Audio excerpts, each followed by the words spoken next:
पेट दर्द और स्किज़ोफ्रेनिया, इसके बारे में आज बातचीत करते हैं। मेरा नाम है डॉक्टर दीपक केड़कर। मैं मनोविकार, सेक्स रोग सम्मोहन तथा व्यसन मुक्ति तज्ञ हूं। महाराष्ट्र में अकोला में प्रैक्टिस करता हूं। देखिए, स्किज़ोफ्रेनिया और पेट दर्द का वैसा कोई संबंध नहीं है, मगर अभी जो पेशेंट आते हैं वो हमको काफी सिखाते हैं, तो वो प्रेजेंटेशन में आपको दे रहा हूं। अभी एक व्यक्ति, एक मतलब लड़का मेरे पास में आया, पोस्ट ग्रेजुएट है, उसकी पत्नी भी पोस्ट ग्रेजुएट है, और वो मेरे पास में आया कि पेट का दर्द है और बाएं बाजू में पेट दर्द हो रहा है, उसको लेके वो आ गया। अब वो बाएं बाजू में पेट दर्द है और वो साइकोलॉजिकल हो सकता है, ऐसा उनको लगा, क्योंकि उन्होंने मेरे पहले वाले कुछ वीडियो देखे हुए थे। आने के बाद में उसको तपास लिया, पूरा जांच कर लिया, सब तरह की जांच मैंने किया, यूएसजी मतलब अल्ट्रासोनोग्राफी, एब्डोमेन की सोनोग्राफी किया, गैस्ट्रोस्कोपी किया, और कुछ मिल नहीं रहा है, डायग्नोसिस कुछ नहीं हो रहा है। और ये पेट का दर्द करीब करीब 1 साल से उसको चल रहा है। इसके पहले भी उसने काफी सारे जांच की थी और वो जांच में कुछ निकला नहीं था, मगर वो हरदम बोलता कि मेरा पेट दर्द है। और वो करीब करीब 1 साल से अभी एमटेक होने के बावजूद भी, एमटेक है लड़का, काफी बड़े कंपनी में सर्विस कर रहा था, एमटेक होने के बाद में भी वो काम पे नहीं जा रहा है, घर पे बैठा है, कहीं आना जाना नहीं, कहीं मिलना जुलना नहीं, अकेले अकेले बैठना और अपने ख्वाबों में रहना, डे ड्रीमिंग करना, और फिर अभी पेट दर्द के बाहर जाने का नहीं।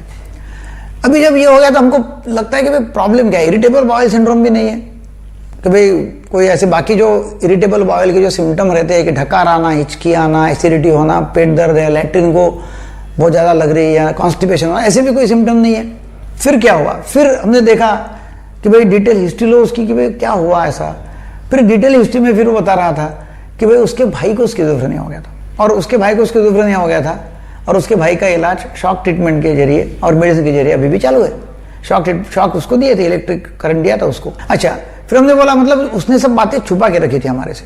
फिर उसको और पूछा तो फिर बोलता है कि हाँ, इसको खुद को भी ऐसा कुछ दौरा स्किज़ोफ्रेनिया का, मतलब डायग्नोज हुआ था स्किज़ोफ्रेनिया 3 साल के पहले आया था, और उसके लिए भी उन्होंने अपने गाँव में, अपने शहर में साइकियाट्रिस्ट से 3 ECT, 3 इलेक्ट्रिक करंट लिए थे और दवाई भी ली थी। बाद में वो थोड़ा सा ठीक हो गया था। तभी ये हिस्ट्री जब है उसके पीछे की कि इसने इसको खुद को भी शॉक दिए थे, इसके भाई को भी शॉक दिए थे, और ये भी पेट दर्द करके आ रहा है, और बाकी जो है अकेला बैठना, काम नहीं करना, मतलब वो सिंपल स्किज़ोफ्रेनिया के लक्षण उसको दिखाई दे रहे थे। तभी करना क्या, हमने सब तरह की दवाई दिया, 10-12 दिन पेशेंट भर्ती है, और एक उसको कौड़ी का भी कोई फायदा नहीं, कुछ फायदा नहीं उसको। कोई भी दवाई तो बोलता कुछ फायदा नहीं है, मेरा पेट दर्द कर रहा है, बेचैन है, बोलते रहता दर्द है। फिर हमने बोला ठीक है, अभी क्या करते हैं। रिलेटिव बोले हम तो तंग आ गए, 2 साल से हम इसके ऊपर इलाज कर रहे हैं और हमको कोई फायदा नहीं हो रहा है। फिर और जैसा पूछा, मतलब कभी कभी अपने मन से हंसता है क्या? बोले हाँ, ऐसा कभी लगता है हंसता है करके। मतलब एक देखो ऐसा होता है, कभी कभी रिलेटिव जो है ना वो बहुत छुपा के रखते हैं चीजें, और फिर हम जब बहुत ज्यादा खुद काम करते हैं तो फिर बताते रहते हैं। कभी अपने मन से हंसता है, अच्छा कभी कभी बातें कर रहा है, कभी कभी करता है, बोले बाकी तो ऐसा कुछ नहीं है। मतलब फिर हम ऐसा करते हैं कि उसको एक पूरा डोज, पूरे सेशन इलेक्ट्रो कन्वल्सिव थेरेपी देते हैं, हम ECT देते हैं, कि इसका जो लक्षण है वो सिंपल स्किज़ोफ्रेनिया के, पीछे उसको ECT दिए हुए, उसके भाई का स्किज़ोफ्रेनिया का और उसका हिस्ट्री है, इतिहास है, तो हमको इसको भी देना चाहिए। तो हमने बोले ठीक है भाई, आप हमको अच्छा करके दो। बोले हमको तो हमारा पेशेंट अच्छा होने को और हम कुछ भी करने को तैयार है। पर ठीक है, फिर कर देते। उसको हमने फिर इलेक्ट्रिक कन्वल्सिव थेरेपी ECT चालू किया, इन व्यू ऑफ कि भाई ये डायग्नोसिस स्किज़ोफ्रेनिया है। उसको एंटीसाइकोटिक भी हम दे रहे, मतलब देना चालू किया, और फिर धीरे धीरे एक दिन हम इलेक्ट्रिक कन्वर्जन दे रहे, उसको इलेक्ट्रिक करंट दे रहे। और अभी कम से कम 6 ECT होने के बाद में वो बोले कि अभी मेरा दर्द पूरा निकल गया है, पूरा दर्द निकल गया, बहुत ही खुश।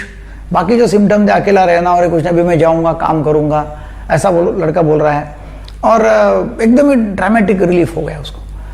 तो ये बहुत बार ऐसा होता है कि अंदर बीमारी जो है, रूट कॉज में अलग बीमारी होती है, बाहर अलग बीमारी दिखती है।